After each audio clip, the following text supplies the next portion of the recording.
First, we go to South Africa, where people are complaining that the government could be hampering with the prosecution of negative things that happened during apartheid era. Many people are very angry at the black government because they feel like the government is blocking many of the white people that did negative things from facing justice. Why? Is it because they offer them money? We're going to find out just now. Then we're going to go to Namibia,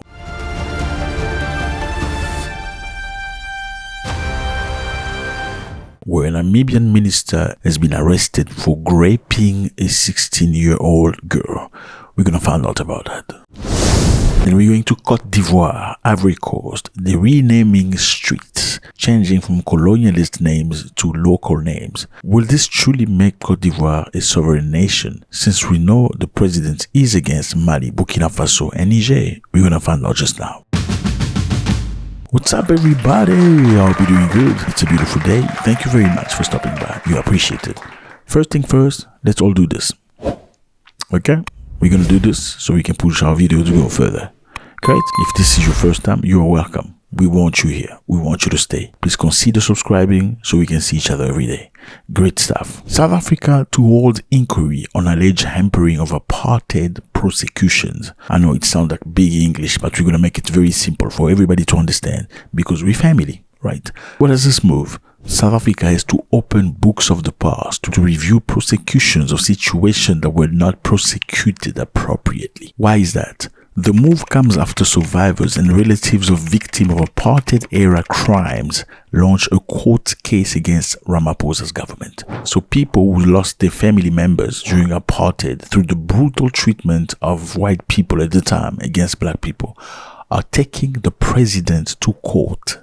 Imagine taking the president to court. Can you do that in your country? Question mark. Let's continue. The South African president has ordered an inquiry to establish whether the previous government led by his party intentionally blocked investigation and prosecutions of apartheid-era crimes, taking steps that survivors and family of those who were killed had demanded for decades. So basically, the current South African president has asked that previous government be investigated so they can establish whether they blocked the prosecution of many white people during apartheid. This will address allegations of improper influence in delaying or hindering investigation leveled against post-apartheid governments led by the ANC. And when did this come about? This came about after the president announced an inquiry after 25 survivors and relatives of victims of apartheid era launched a court case against his government in January, seeking damages. So these people who have lost family members, fathers, mothers, brothers during apartheid and never saw justice be served are accusing the government and they want damage for it. And these victims allege that successive South African governments since the late 1990s had failed to properly investigate unresolved killings and disappearance and other crimes during the time of forced racial segregation. So as we know, South Africa has been through apartheid, where white people and black people were separated completely. After white people came to South Africa, they took over the land, they beat people up, they separated each other. Black people stayed in a corner, they stayed in the nicer corners. Unfortunately, every dissident, every black person that dared contradict them was either thrown in jail or unalived. I mean, how do you react when somebody comes into your country, takes everything you have, put you in a corner, takes your land, forces you into working in the industry? Some people will accept it, but not everybody will do the same. Some people will fight, and that's exactly what many people did. But unfortunately, they were met with brutal and violent acts of punishment, sometimes torture. When apartheid ended, Nelson Mandela wanted to make things nice, not necessarily making people pay, trying to find reconciliation. Some people believe reconciliation is good in order for you to move forward. Some people believe you need to admit and people still need to pay for their crime before there could be any form of reconciliation. So Nelson Mandela created in 1996 a commission under the chairmanship of Desmond Tutu. The mission of this commission was to expose and record apartheid-era crime and give some of those responsible an opportunity to confess their role, including members of apartheid government state security force that were implicated in many killings. So basically, instead of people being thrown in jail immediately, it was, okay, come speak out. Tell us what you did during apartheid. How many black people you chopped them head? Yeah. How many people did you cut you know what I mean? How many people did you hammer their hand? It's just for record. You're not necessarily going to pay for that. That was the approach of Nelson Mandela. So many white people of apartheid came forward and expressed themselves. I chopped only 5 years, but there was no nose. I chopped the 35 nose, but I didn't chop any, Yeah, that's how it was. What kind of man, listening to those moans and cries and groans, what kind of man is that?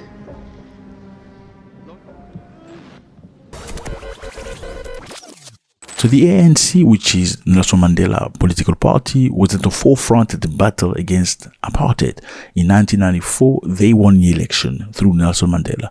They have been criticized for prioritizing national reconciliation ahead of justice for the victims. Do you think South Africa did the right thing by prioritizing reconciliation among blacks and white people instead of going through justice of what negative and bad things some people had to go through before getting into reconciliation?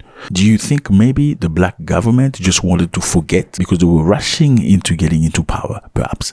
And by doing so, they would have been delaying their position into power, perhaps. One of the most prominent unresolved cases is that of Cradock 4, a group of black anti-apartheid activists who were abducted, then murdered by security force in 1985. Their bodies were burned and security officers were suspected of torturing them, and no one has been prosecuted for the killings. Lukayu Kalata is one of the guys whose father's fort was one of the Cradock 4. So the Cradock 4 were murdered very, very brutally in June 1985. My father, Fort Kalata, and his colleagues, Umefi Goniwe, Sparom Konto, and Stelum Mhlauli, they were driving back from Port Elizabeth back to Cradock when they were ambushed and they were killed. So this is one of the guys that went to accuse the government. They want justice. He wants justice for his father. He doesn't want any reconciliation. He wants the truth. Do you think the black government of South Africa did the right thing by doing reconciliation without necessarily making people pay for the crime they did? Let me know how you feel about that. And now we're going to Namibia. Here's Namibia on a map. Beautiful place, lovely people. They just had a brand new president. Something drastic has happened in Namibia. The Minister of Agriculture, Fisheries and Water and Landform was arrested for multiple grape charges. Yes, a minister arrested, thrown in jail for grape charges. This is interesting because it doesn't happen very often in Africa. The allegations involve at least 11 cases, including a reported incident of a 21-year-old woman, which at the time was 16 when this happened. The minister, Mark Albert Hangari, has been thrown in jail for that, awaiting for prosecution. Now, the president, who's a lady, Netumbo Nandi Ndantua, dismissed Hangari from a ministerial position immediately. She revoked his parliamentary seat. Obviously, after the case was put to light, she said, well, you cannot serve right now. There's so much drama around you. Now, this is very interesting because, unfortunately, in many African countries, this doesn't happen. If you're a minister, if you're a powerful government officer, no, none of that will happen. A very simple case happened in Cameroon very recently. Nobody went to jail for that. In matter of fact, prosecutors and lawyers were intimidated by government officials. Another case happened in the Congo, where a minister's son unalived many people by reckless driving after getting drunk and spending the whole night at a nightclub. He unalived people driving like a crazy man. At least 12 people were unalived. And guess what? He never went to jail, never was prosecuted for that because of the influence of his father. It's just very interesting to see that Namibia can separate you as an individual from the crime you've achieved. Now the question is, just because Namibia has arrested this person, should people be happy? Question mark. Does this necessarily mean that he did what he's been accused of doing? We don't know yet until thorough investigation is done and confirmation and the court rule is pronounced. These incidents have drawn a lot of attention in Namibia, highlighting ongoing concern about gender-based violence and accountability of public officials. So apparently, these are the type of things, talking about gender-based violence, rape, are the things that happen quite often in Namibia, unfortunately. Now, opposition leaders are also very angry at the government, saying, why did you hire this guy, knowing well that he had a case against him in November 2024? that shows that the Namibian government is not doing its thorough investigation before hiring people. Now, the other side is, how do we know this man did what they say he did? Question mark. Can we say that the government is 100% right? These accusations are correct just because they made it public? Question mark. Could this be perhaps a way to shut him up from politics or throw him away? You know, politics is very dangerous. We know in 2023, Hina Hungary was arrested during a protest against high youth unemployment in Namibia. So he was one of the people in forefront fighting against unemployment among the youth in Namibia and was thrown in jail. Was he fighting for the right cause? Absolutely. Was he thrown in jail for the right cause? We don't know. Could this be the reason why he's being unjustly accused? It's a possibility. Now, just because he worked and fought for unemployment among the youth, does it mean he didn't rape these young girls? Question mark. And they're talking not just about one person, they're talking about 11 cases. But that we'll only know until justice is served. And now we're going to Côte d'Ivoire.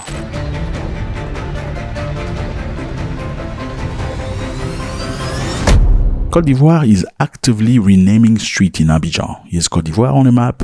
It's a lovely place. You need to go visit. Great fun, interesting people. Côte d'Ivoire is the Paris of West Africa. Yes, a lot of Africans in West Africa want to go to Côte d'Ivoire and have fun. Côte d'Ivoire is actively renaming streets in Abidjan as part of a broader decolonization and urban modernization effort initiated in 2017. The project aims to replace colonial-era street names with those reflecting Ivorian history, culture, and values. Congratulations, Peter McCrory. Yeah, it's interesting to see that people are moving to the right direction. It just feels like Africans are waking up now. Like, hey, we've been sleeping for too long. Why is my street name Lambert again? Who is Lambert? I ain't never heard of Lambert. Oh, Lambert is the man that chopped many people's hand in the past. Oh, yeah. You find crazy names like that. General de Gaulle, who's done many, many negative things in many African nations. You see his name in every French-speaking African country. Now, very slowly now, after Senegal, after Mali, Burkina Faso, and Niger, now Côte d'Ivoire is following through by renaming street. Now, is this being done only to decolonize Côte d'Ivoire? The renaming is part of a larger urban addressing project aimed at assigning formal addresses to residents and businesses across Abidjan's 13 communes. This initiative is financed by World Bank with $15 million grant. Okay, financed by World Bank. So it's not really about independence. It's about renaming residents and businesses. Let's continue. The initiative financed by World Bank include renaming 14,000 streets and avenues. As the latest report, over half of the city has been covered, with some addresses expected to be operational before the end of the year. So this is very interesting because initially you think it's about decolonization, but then you see World Bank is sponsoring it with the goal of renaming businesses and addresses. You know, in many African nations, addresses are not necessarily street name and house number. In some shit or African countries. I'm just going to be honest with you. It's more about landscape. You see, if you go to the right, you're going to see a yellow house. Then you turn to the left. Then you see 3 trees of avocados. And then you turn to the right. That's our house, the White House. It's not necessarily street Jofa number 35. Only very few African countries have that throughout the board. Yes, some African countries may have it in one area, but in another area, absolutely negative. So, Côte d'Ivoire is doing this, as it says here, with the goal of renaming businesses. Obviously, this is to tackle issues when it comes to taxation, localization, mapping, knowing exactly what the business are, how to get money from the people. The new system aims to improve navigation, enhance public services, and facilitate business operation. Additionally, it is anticipated to bolster tax collection by providing verifiable residential and business information. Again, fellas, this doesn't have anything to do with decolonization? Question mark. Just a reminder, President of Côte d'Ivoire, a couple of days ago, received Langley, the American general, in a discussion where the Côte d'Ivoire and America are supposed to start doing training together.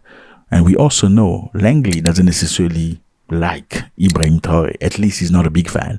We also know Ivorian president doesn't necessarily like these guys at all. So they have a common enemy, and the enemy is a neighbor, and they're working together. Let me know how you feel about this.